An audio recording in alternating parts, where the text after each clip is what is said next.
मध्यकालीन भारत। भारत पर अरबों का आक्रमण। मोहम्मद बिन कासिम के नेतृत्व में अरबों ने भारत पर पहला सफल आक्रमण किया। अरबों ने सिंध पर 712 ईस्वी में विजय पाई थी। अरब आक्रमण के समय सिंध पर दाहिर का शासन था। भारत पर अरबवासियों के आक्रमण का मुख्य उद्देश्य धन दौलत लूटना तथा इस्लाम धर्म का प्रचार प्रसार करना था। मोहम्मद गजनी। 932 ईस्वी में अल्पतगीन नामक एक तुर्क सरदार गजनी साम्राज्य की स्थापना की, जिसकी राजधानी गजनी थी। अल्पतगीन की मृत्यु के पश्चात कुछ समय तक गजनी में प्रीतगीन ने शासन किया। इसी के शासनकाल 972 से 977 ईस्वी में सर्वप्रथम भारत पर आक्रमण किया गया। प्रथम तुर्क आक्रमण के समय पंजाब में शाही वंश का शासक जयपाल का शासन रहा था।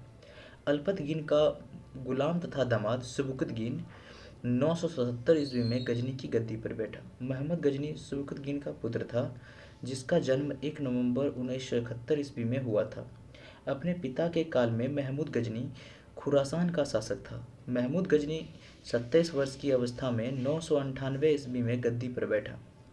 बगदाद का खलीफा अल आदिल बिल्लाह ने मोहम्मद गजनी के पद को मान्यता प्राप्त कराते हुए उसे यमीन उद दौला तथा यमीन उल मिल्लाह की उपाधि दी। महमूद गजनी ने भारत पर 17 बार आक्रमण किया। महमूद के भारतीय आक्रमण का वास्तविक उद्देश्य धन की प्राप्ति था। महमूद गजनी एक मूर्तिभंजक आक्रमणकारी था। महमूद गजनी ने भारत पर प्रथम आक्रमण 1000 ईस्वी में किया था। पेशावर के कुछ भागों पर अधिकार करके वह अपना देश लौट गया। महमूद गजनी ने 1001 ईस्वी में शाही राजा जयपाल के ऊपर आक्रमण किया। इसमें जयपाल की पराजय हुई। महमूद गजनी का 1008 ईस्वी में नगरकोट के विरुद्ध हमले को मूर्तिवाद के विरुद्ध पहली महत्वपूर्ण जीत बताई जाती है। महमूद गजनी ने थानेसर के चक्रस्वामिन की कांस्य निर्मित आदमकद प्रतिमा को गजनी भेजकर रंगभूमि में रखवाया। महमूद गजनी का सबसे चर्चित आक्रमण 1025 ईस्वी में सोमनाथ मंदिर सौराष्ट्र पर हुआ था। इस मंदिर की लूट में उसे करीब 20 लाख दिनार की संपत्ति हाथ लगी। सोमनाथ की रक्षा में सहायता करने के कारण अनहिलवाड़ के शासक पर महमूद गजनी ने आक्रमण किया। सोमनाथ मंदिर लूट कर ले जाने के क्रम में महमूद पर जाटों ने आक्रमण किया था और कुछ संपत्ति लूट ली थी।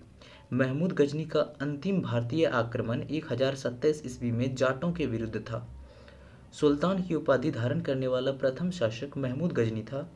महमूद की सेना में सेवंद राय एवं तिलक जैसे हिंदू उच्च पद पर आसीन थे। महमूद गजनी की मृत्यु 1030 ईस्वी में हो गई। अल बरूनी, फिरदौसी, उतबी तथा फर्रुखी महमूद गजनी के दरबार में रहते थे।